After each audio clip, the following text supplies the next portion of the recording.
Good morning and welcome to our coverage of the Israel-Hamas war today. I'm Olumide Macaulay. Coming up on the program, Prime Minister Benjamin Netanyahu claims Israeli forces are encircling house of Hamas Gaza leader Sinwar.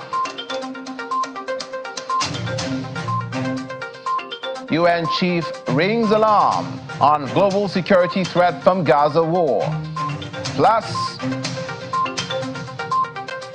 United States State Department warns America would object to buffer zone inside the Gaza Strip.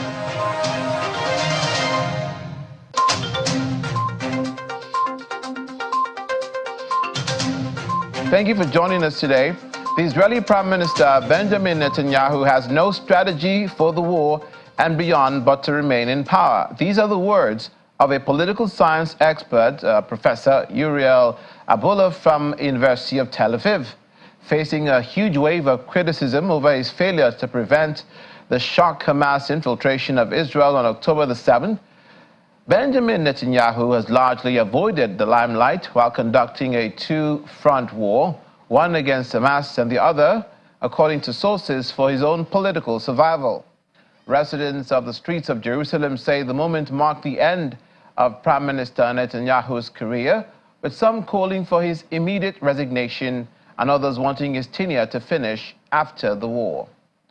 Mr. Netanyahu, who is 74 years of age, has long maintained an image as a security hawk, tough on Iran, supported by an army that ensured the Jews would never again suffer a Holocaust-related incident, only to experience on his watch the deadliest single incident in Israel's 75-year-old history in modern times.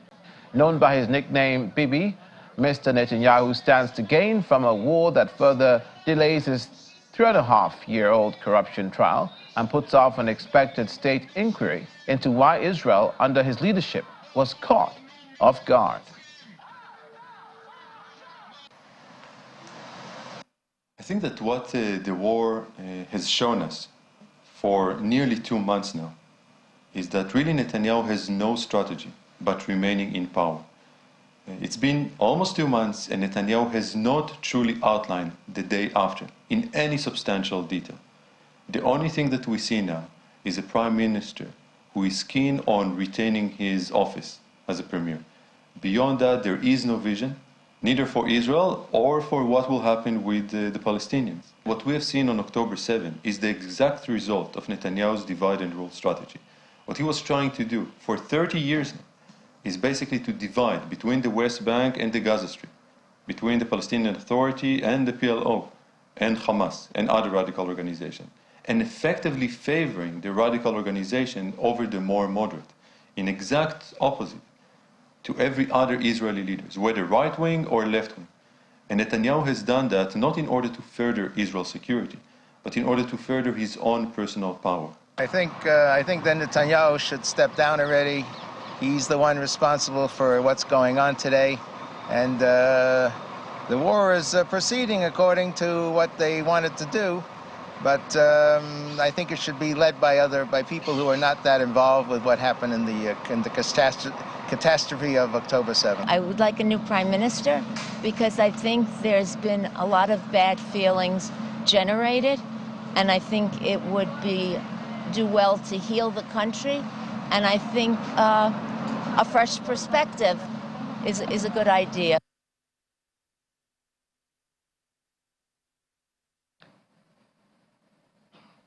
Meanwhile, the man in the eye of the storm, Israeli Prime Minister Benjamin Netanyahu, has disclosed that Israeli forces are encircling the Gaza house of a top leader of Hamas, Yahya Sinwar. He adds that Sinwar's house may not be his fortress and he can escape, but it's only a matter of time before they arrest him or they get to him.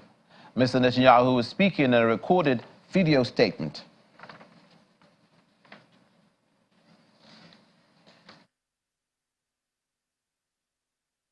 Now, United Nations Secretary General Antonio Guterres has made a rare move, invoking Article 99 of the founding UN Charter to formally warn the Security Council of a global threat from the Gaza war, as Arab states seek to leverage that to renew a push for the Council to call for a ceasefire. Mr. Guterres told the Council in a letter that the Gaza war may aggravate existing threats to international peace and security. The United States, one of 5 veto powers on the 15-member Council, is opposed to a ceasefire between its ally Israel and Hamas because it believes such a move will only benefit the Palestinian terrorists. Washington does support humanitarian pauses to protect civilians and allow for the release of hostages taken by Hamas in the October 7 attack on Israel. It abstained last month to allow the Security Council to adopt a resolution calling for pauses in fighting. A letter to the President of the Security Council invoking Article. The Secretary General has today delivered a letter to the President of the Security Council invoking Article 99 of the Charter of the United Nations. This is the first time that Antonio Guterres has done this since he became Secretary General in 2017.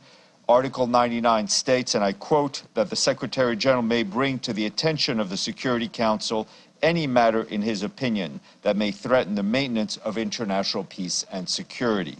In the letter, which has been shared with you, the Secretary General urges the members of the Security Council to press to avert a humanitarian catastrophe, and he appeals for a humanitarian ceasefire to be declared. We are in the final moments of fine-tuning the language. We might be in a position to announce to you maybe before the end of the day of a step in that direction to be taken place before the end of this week. On top of the agenda is this war has to stop, a ceasefire has to take place, and it has to take place immediately. Now, United Nations Human Rights Chief Volker Turk is warning about the heightening risk of atrocity crimes in Gaza, urging the parties involved to refrain from committing such violations.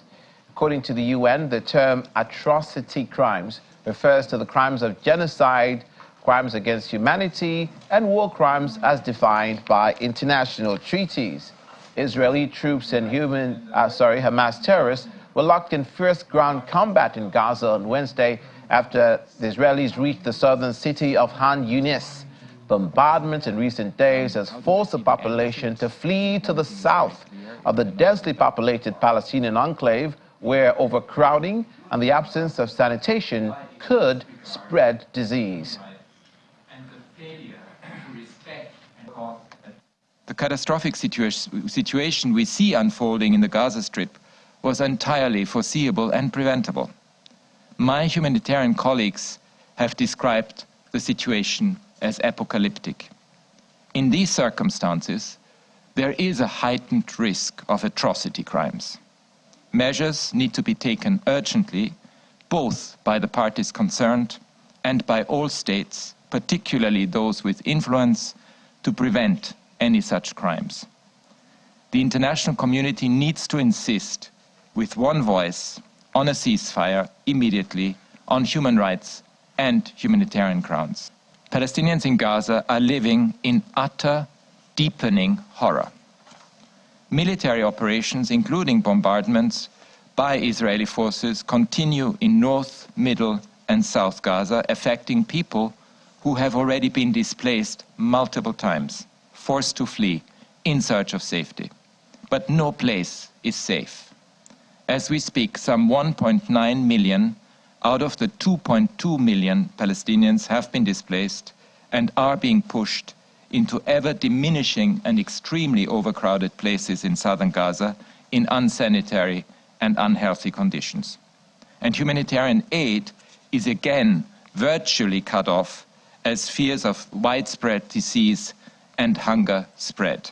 I have asked the Israeli authorities in the first week of October, or in the second week of October after the 7-8 October events, to deploy a team, my team, to monitor, document, investigate the issues of the horrific attacks on Israelis. I've repeated this call, and I hope it will be heeded, but so far I haven't received a response. It is clear atrocious forms of sexual violence need to be thoroughly investigated, and we need to make sure that justice is served, because that's what we owe the victims. State Department spokesperson Matthew Miller says the United States will object to any proposed buffer zone inside the Gaza Strip, as it will violate Washington's position that the size of the Palestinian enclave must not be reduced after the current conflict. Israel had informed several Arab states that it wants to create a buffer zone on the Palestinian side of the Gaza border to prevent future attacks as part of proposals for the enclave after the war ends. The Secretary made very clear in a speech he gave several weeks ago in Tokyo, where he laid out the principles that the United States supports when it comes to the end of this conflict in Gaza. One of those principles was that there must be no reduction in the size of Gaza. And that remains our position, and it will remain our position. So if any proposed buffer zone was inside Gaza, that would be a violation of that principle, and it's something that we oppose. If it's with respect to something in Israeli territory, I won't speak to that. That's a decision for the Israelis to make. But we're very clear that when it comes to reduction in the size of Gaza, that's not something the United States supports.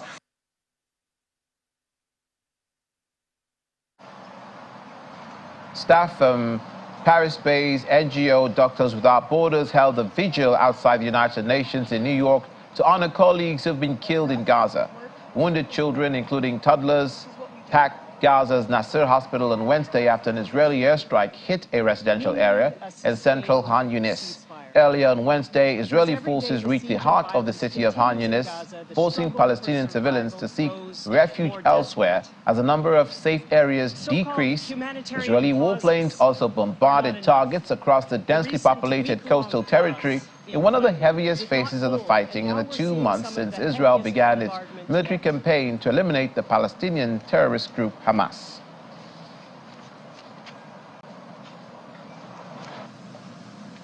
We accept that our work is difficult. We accept that we work in places that no one else wants to go. But we will not accept this continued siege. We will not accept the loss of life of our humanitarian colleagues. We won't sit in New York while we know what is happening in Gaza. This is our responsibility. This is why we're here. We need a sustained ceasefire. Because every day the siege and violence continues in Gaza, the struggle for survival grows more desperate. So-called humanitarian pauses are not enough. The recent week-long pause in fighting did not hold, and now we're seeing some of the heaviest bombardment yet. We speak out now because you cannot deliver humanitarian aid while you fear for your own life. I'm here for the mommies. I'm here to remind us how hard it is to run full speed when you're pregnant, how debilitating it is to decide if you're going to hold your toddler's hand or a parent's hand as you flee. Our colleagues are being killed at the bedside of our patients. This must stop. We need basic perinatal care, which includes water and food and electricity. So we're here in solidarity of our colleagues that have been lost, our colleagues that keep going to work knowing the dangers, and we're here for the patients that don't have any voice. Palestinian terrorist group Hamas has released footage said to show its fighters engaging Israeli military targets within the Gaza Strip. The footage, which was heavily edited, was released on Wednesday. It appeared to show fighters using rocket-propelled grenades to attack armored vehicles amidst a landscape of damaged and destroyed buildings.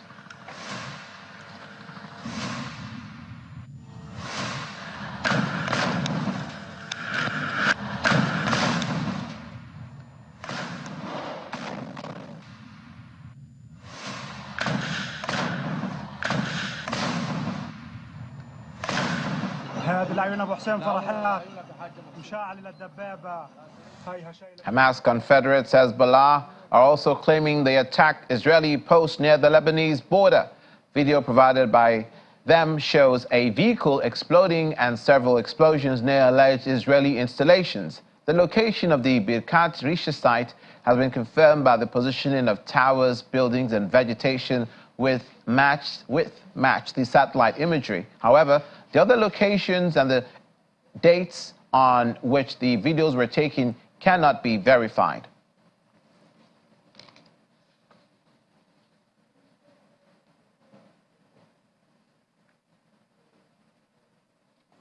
Still ahead, aid trucks enter Gaza via Rafah crossing. We'll have that story and more after the break. Please stay with us. 9 Palestinians have been killed and several others injured in an Israeli bombardment of a house in Rafah, a city in Gaza's far south near the border with Egypt. These figures are as given by the Palestinian medical sources. Footage showed several bodies and injured people being carried away from the scene as people searched through rubble with bare hands. The building was on fire following the strike and the side of the structure completely destroyed. A resident eyewitness said that 3 strikes happened on Wednesday, hit the home, which was full of displaced people.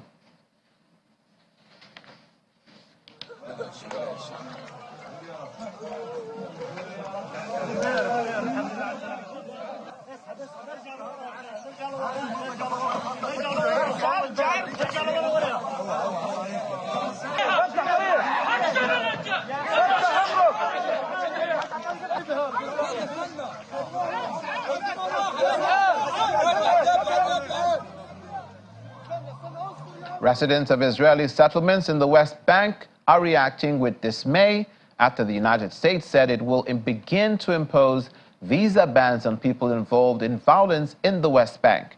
The U.S. has appealed repeatedly to Israeli authorities to do more to prevent harassment and assault on Palestinians by Jewish settlers. The measure will impact not just individuals, but potentially also their family members. The State Department did not provide identities or numbers of those listed. I don't think it should be relevant. The people, I live here in so-called West Bank, and I don't know anybody that would do something like that or harm Palestinians in any way. I think it's a very small percentage of people, if at all. Maybe in the States they hear about it more, but it's not a thing that happens. It's, I don't know, very, very small amount of people. So I don't think that it should influence whether the States decides to give a visa or not, but if it does, it'll be unfortunate, I think.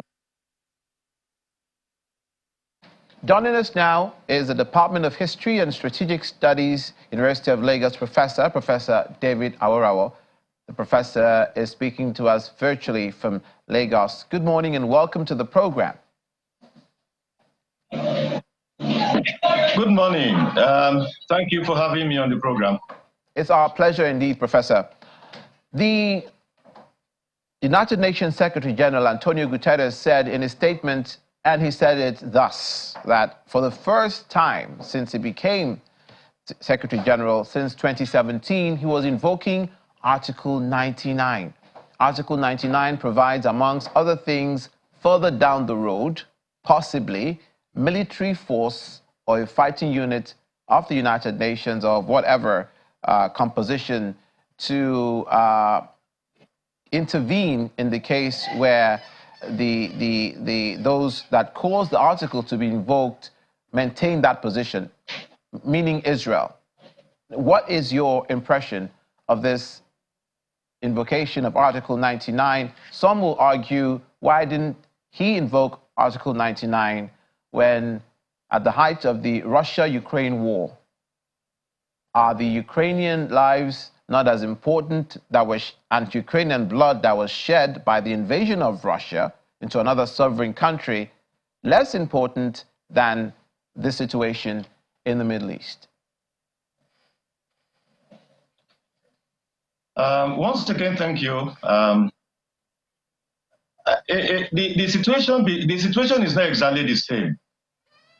The war between Russia and Ukraine, we had so much support for Ukraine. We had, the West and the United States all rallying behind Ukraine in the conflict, with Russia.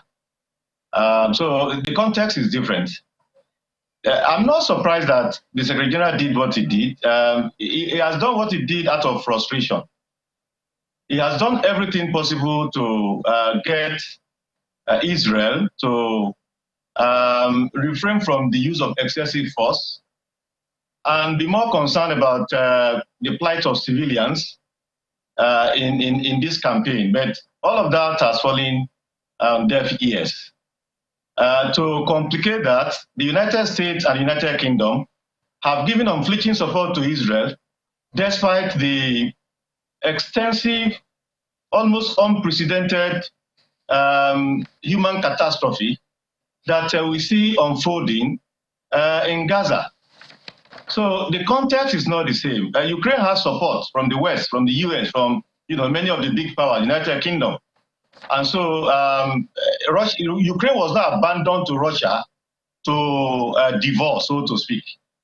But it appears as if the Palestinians are abandoned to Israel to divorce.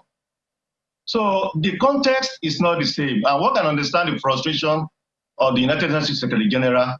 While everybody admits that Israel has the right to protect itself, has the right to put in place structures to ensure its security, there are rules of engagement in this kind of conflict. And Israel hasn't followed the rule of engagement. So nobody is quarreling with Israel's right to defend itself. But any rational person, any individual who is not monstrous, will be horrified by the way Israel has gone about this campaign. So I can understand fully why Guterres has done what he has done by invoking Article 99, even though I do not think that much will be achieved from that invocation. Will this outrage expressed by you and those who continue to express it concerning the catastrophe, which indeed it is, happening in Gaza, involving the loss of civilian life, be treated with the same measure as what happened on October the 7th? I want to quote a report we just played for you, we played on the program at the outset, where the United Nations Human Rights Chief Volker Turk says atrocious crimes in Gaza, urging parties involved to refrain from committing such crimes. According to the UN, atrocity crimes referring to crimes of genocide, crimes against humanity, and war crimes as defined by international treaties. For the Israelis, what happened on October 7 seems to be forgotten by the United Nations, and equal measure or attention is not paid to what happened on October the 7th, where babies were killed, civilian lives were lost in the most atrocious, despicable, savage fashion. People were butchered to death, decapitation of human beings, and to add insult to injury, aside from all the rape of the women, 300 of whom died on October 7th, out of the 1,200 and more, they were carted over to Gaza as hostages, and they remain hostages. Professor, has the United Nations and the parties calling for a ceasefire, have they, in the eyes of the world or in the eyes of Israel, done enough to condemn Hamas for what happened on October the 7th and call for accountability? I think some people are trying to give the United Nations a bad name to hang it. When, in the aftermath of the October 7th event, the United Nations vehemently condemned Hamas. The United Nations Secretary General said he was horrified by the terrorism that Hamas carried out on October the 7th. He was very clear, he was unequivocal in his condemnation of what Hamas did on October the 7th. And somebody must be monstrous not to be horrified by what Hamas did on October the 7th. So to say that the United Nations is only condemning Israel and has not done so much to condemn Hamas is not correct. The United Nations vehemently condemned Hamas in the aftermath of October 7th, and even added that Israel had the right to defend itself and put in place structures to guarantee its security. Nobody is querying that. What people are not happy about is the way Israel has gone about conducting this campaign. You do not fight terrorists by just demolishing houses, bombing residential areas. Where on earth will hospitals be bombed? Where on earth will it be allowed that refugee camps are bombed? Just like it happened like Jabalia just yesterday. Where on earth, where 22 people died? Where on earth would that be allowed to happen? If not that our world is not what we pretend it is. So the United Nations has condemned Hamas, and the United Nations has also urged Hamas to release all the hostages that it has in its custody. But at the same time, the United Nations is saying that the way Israel has gone about conducting this campaign is horrifying, and that it needs to pay attention to the plight of civilians in all of this. So that is the context, and there should not be an attempt to mix up this into to behave as if the United Nations is oblivious to what Hamas did, is not commenting on what Hamas did, and only focusing on what Israel, has done. If Hamas did something and it is bad and it is condemned, and Israel does the same thing, why should Israel think that it should not be condemned? Is there anything so special about Israel? When we say anti-Semitism, it is just a label for a set of actions that people carry out against Israel, which we all condemn. When Israel does it to other people, should we keep quiet? If anti-Semitism is bad when they do it to Israel, if Israel does it to other people, it should also be condemned. That is the position. An attempt to say that Israel has not spoken, UN has not spoken enough to condemn Hamas is an attempt to give a dog a bad name to hang it. Are there any measures that you know that have been taken against Hamas as per the October 7 terror attack? It's one thing to condemn an act. It's another thing to take measures that are consistent with your condemnation so as to not be paying lip service to it. Yes, the rest are details. The United Nations has, the Security Council tries 5 times to present a resolution for a ceasefire so that negotiations can take place to resolve all of the issues. No, not the ceasefire, Professor. No. Sorry, Professor. Sorry to interrupt you. Not the ceasefire. Measures taken against Hamas so that Israel and the allies of Israel can see that there is total neutrality on the part of the United Nations.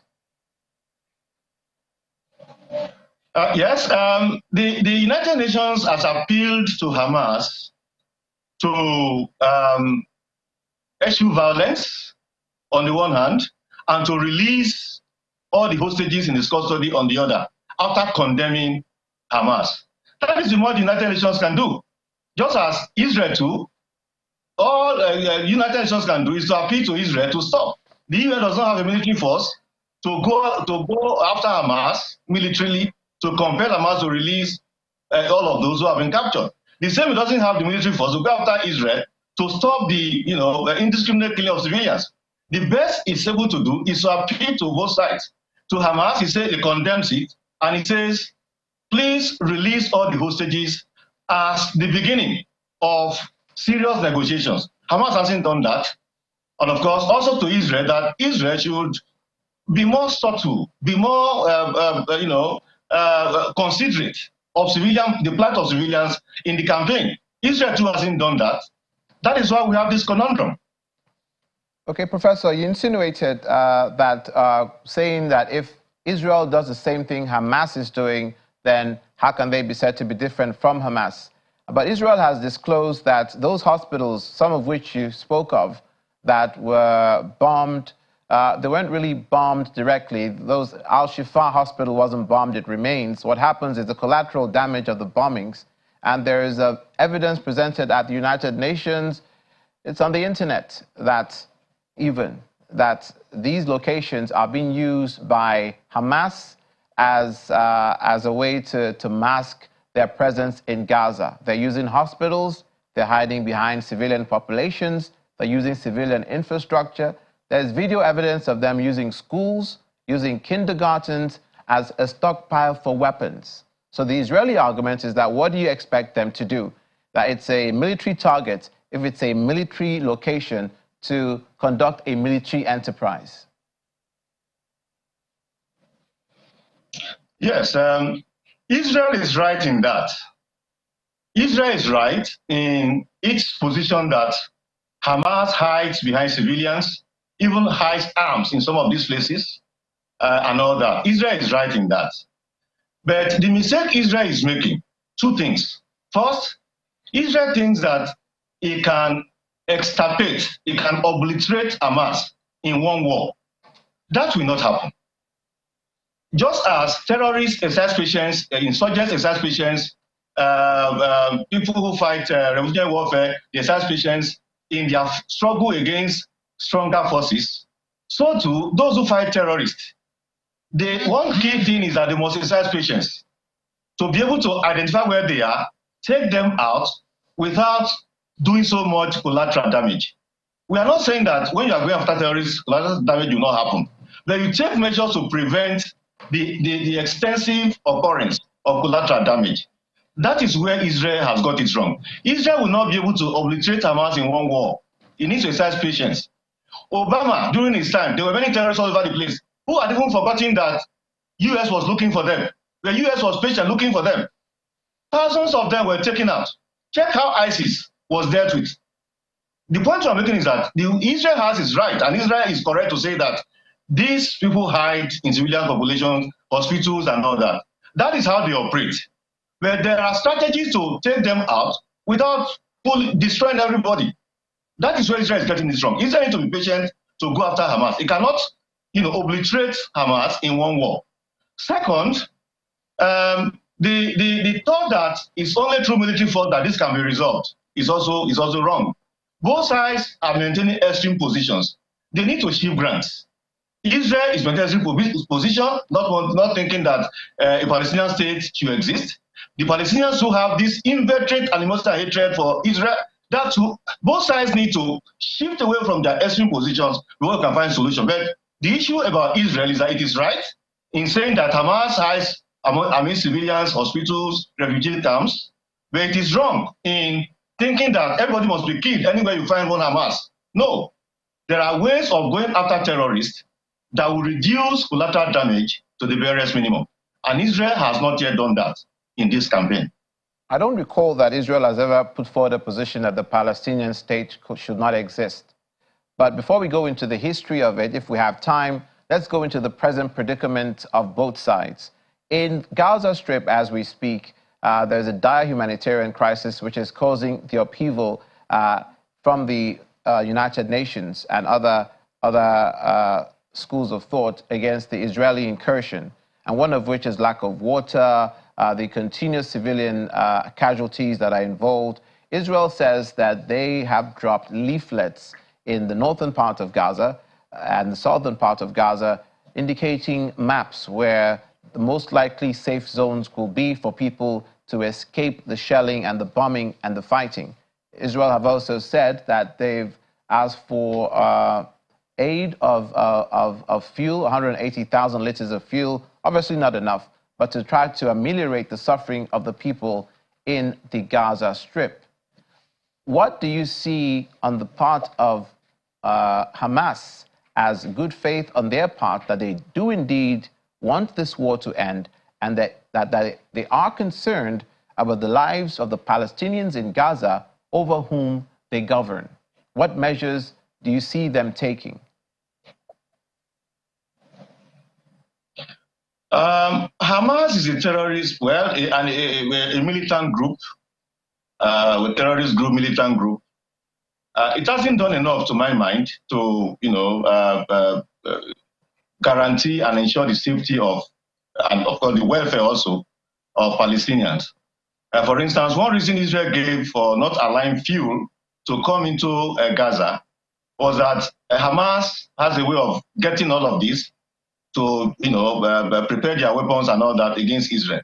It's one reason why Israel said it won't allow fuel to come in. But just yesterday, they toned down on that to allow some quantity to come in.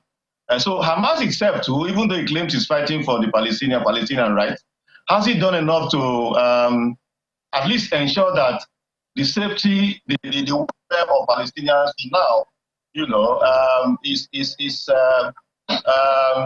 taken care of? So the Hamas too needs to do a lot more.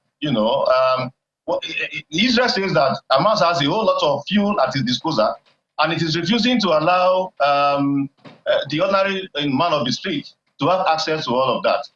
So while we are saying that Israel needs to tone down so that we can have more humanitarian aid come into Gaza, Hamas too needs to be more concerned about the plight of its own people. Hamas hasn't done that, and of course, as an insurgent group, terrorist group, they don't normally the niceties of social well-being is not usually their concern. Their concern is usually what they are fighting for and all that. But Hamas also needs to. Hamas hasn't done. We can't see anything yet that Hamas has done except just firing rockets to Israel. Nothing is done to ensure that the welfare of Palestinians is also taken care of and improved. But right now, just as the United Nations said yesterday, the condition in Gaza is apocalyptic. Israel says move from the north to the south. People have moved from the north to the south, and now it's saying move from the south to some other part of the south. And in between the movement, bombings take place. So, I mean, when people say that Gaza is now a living hell, they are right in so doing. So, Israel needs to pay more attention to the welfare of the people. Hamas too, and all the other groups, the Palestinians generally, they need to do more to ensure that the welfare of their people too is taken care of. No matter how little what they do, will contribute to improving the condition of the place. Right now, everybody just crying foul, and not much has been done. But like I said before, both sides need to tone down extreme positions for a way forward to be found out of this crisis. Finally, Professor, what can be done, you expect, or you believe, concerning one of the bones of contention, the hostages? We're told 167 hostages still remain. We're also told that 17 women and children still remain in captivity. A sore point for the Israelis is a 10-month-old baby and his 4-year-old brother, and their mother, who was kidnapped, abducted from Israel, and now claims that by Hamas that this family is dead, having previously said that they were alive, with the exception of the father. Do you think the United Nations and the international community is doing enough to ensure the safe return of these hostages for whom one doesn't even have the proof of life that they're still alive?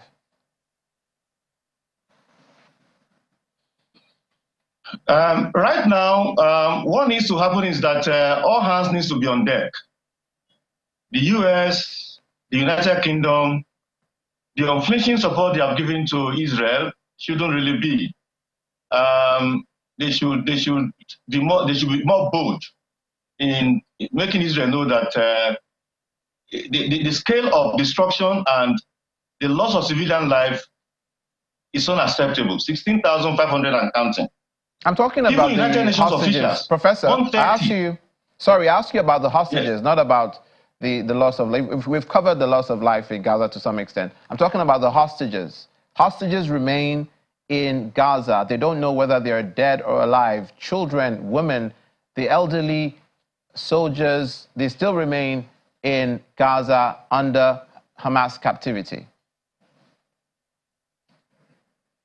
Do you reckon that possibly Iran, maybe they should put more pressure on Iran or on Qatar, these nations, so that Hamas will let be known what's the situation of these human lives? Well, it's a difficult question. Hamas operates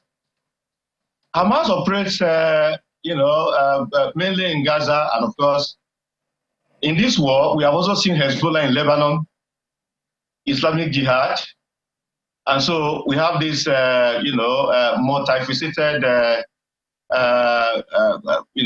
dimensions to the conflict. But like I was saying, of course, hospitals have not been spared, refugee camps have not been spared, death and destruction is the order of the day in Gaza. Life is hellish. When we say the horrors of war, it fits what has gone on in Gaza. Today makes it 2 months, since 7th of October when the attack on Israel took place. Of course, like I was saying, the United Nations has not been spared. 130 of its officials have been killed in this war. 16,500 thereabouts civilians have been killed. These are the realities that have presented themselves, and these are the things that should get the global community to be more focused on how to find a lasting solution to this problem, to this crisis. We on earth will hospitals be allowed to be to be attacked, and we on earth will refugee camps be allowed to be attacked. But because Hamas, the terrorist groups are there, Israel thinks that, well, anywhere they can be found, it should go after them. The other countries, Qatar has done well in trying to mediate. The other Arab countries need to do more to get involved in the fray, work with others, try to persuade those they can influence, so that there can be shifting of grounds that will lead to bringing an end to this conflict. For now, all of that has not happened. I was talking about the United States and United Kingdom. It's true they need to support Israel, it's their ally. But again, with this approach of Israel to the war, the appeal is that they should, be stronger in their position against Israel. That even though Israel has the right to establish its security, protect itself, it also has the responsibility to ensure that civilian lives are protected, and of course, the human catastrophe that is happening there does not continue. All of these things are things that need to be done as a way forward in this conflict. Thank you, Professor. Obviously, you do not want to answer the question that I asked you twice now on the state of the hostages that remain in Gaza, which precipitated the war, the hostages that were taken in peacetime, hostages, many of whom are civilians, hostages, many of whom are children and women and men. But obviously, this is a very difficult situation for all of us. But we thank you, Professor. Professor David Awurawo is Department of History and Strategic Studies Professor, University of Lagos, who joined us virtually from Makoka in Lagos, Southwest Nigeria. Many thanks for making out the time to be with us. It's my pleasure. Thank you for having me on the program. Now, 8 trucks have been spotted entering Gaza via the Rafah crossing. The images are contained in a video released this morning by the Palestine Red Crescent Society. The humanitarian organization wrote on social media that it received 88 trucks containing food, water, relief assistance, and medical supplies. The UN report issued on Wednesday said that although some aid had entered Gaza from Egypt through the crossing, its distribution by the UN had been hampered by a shortage of trucks and because staff could not report to Rafah because of the surge in hostilities since the truce collapsed last week. In spite of the fears, tens of thousands of displaced Palestinians have crammed into Rafah area on Gaza's border with Egypt to escape Israeli bombardment.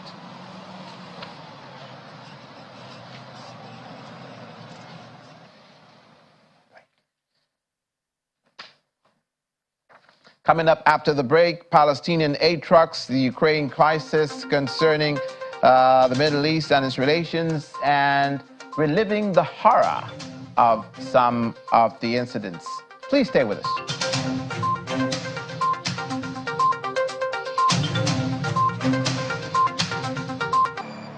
Welcome back. In other news about the Russia-Ukraine war, U.S. President Joe Biden is pleading with Republicans for a fresh infusion of military aid for Ukraine, warning that a victory for Russia over Ukraine will leave Moscow in position to attack NATO allies. President Biden spoke as the United States planned to announce $175 million additional aid from its dwindling supply of money for Kyiv.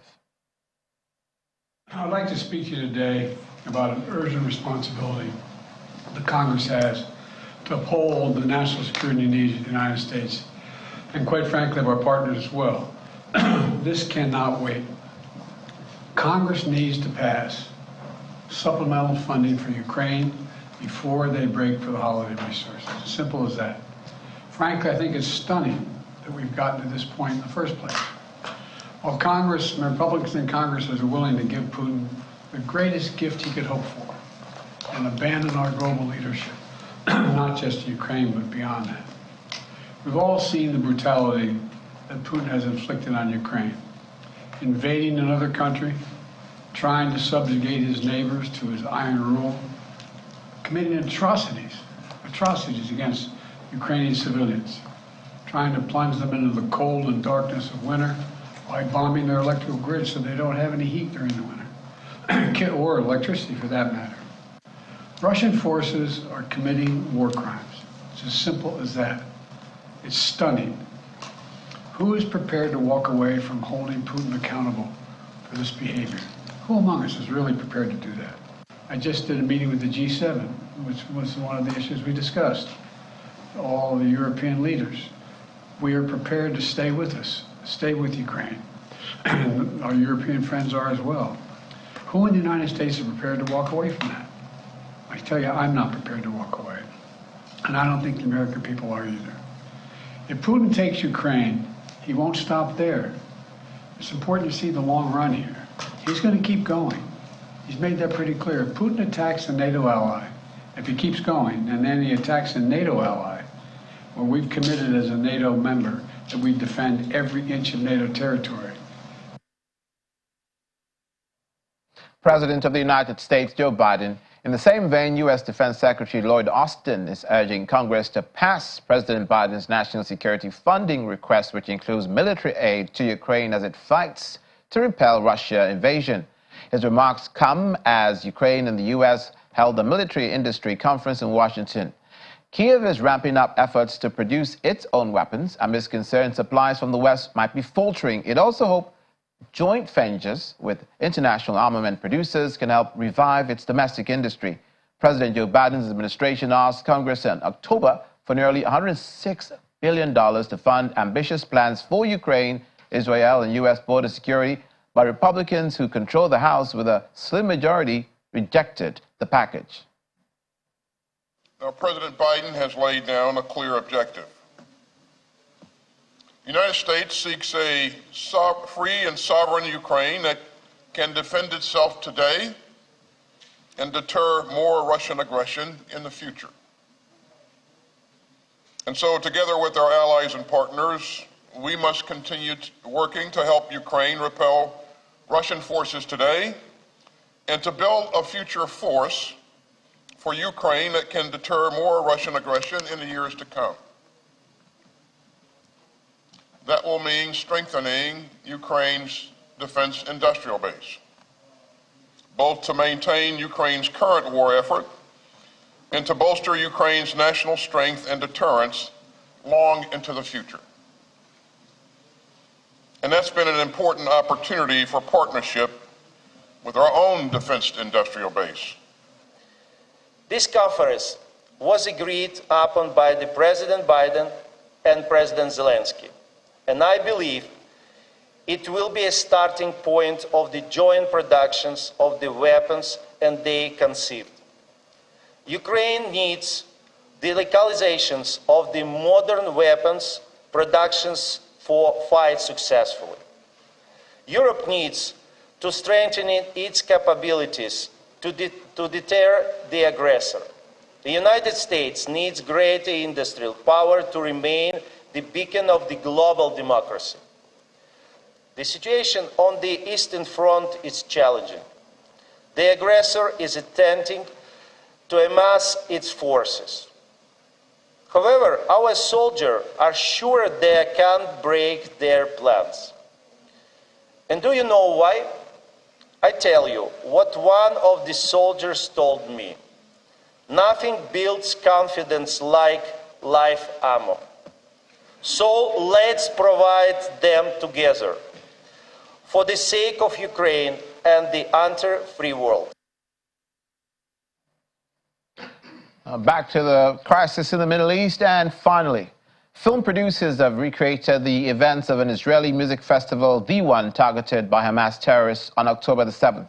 The scene was reenacted in Tel Aviv on Wednesday in memory of the thousands killed that day, or the over 1,000 killed that day. Nova Festival producer Ophir Amir, who was wounded in the attack, says the exhibition was designed for the whole world to see what happened at the festival. The exhibition included tents, toilets, sound equipment recovered from the scene of the attack. Survivors and family members of those killed or abducted can peruse tables of personal belongings. from eyeglasses to car keys recovered from the festival. Speaking at the exhibition, Israeli President Isaac Herzog says he and his wife have the chance to move about amongst the belongings. We built this exhibition in memory for all our friends we lost, all the people from the community that have died on the 7th. Our purpose with this exhibition is not only for our country to see it, for the whole world to see it. It is really important for us that all of you see our journey. It's not only a journey of darkness that happened on the 7th. There's also light in this journey. Since the 7th of October, 2 months ago, almost 2 months ago, we started a new journey, a healing journey for our community, for the families of our community, and in this process, we've met so many amazing people that want to support, that want to help us to rebuild our community. And so there's not only darkness, there's also light. And that's where we leave it this morning on our coverage of Israel-Hamas war as the crisis hits the 2-month mark. Thank you for watching. I'm Humanitarian. Have a good day and stay with Channels Television.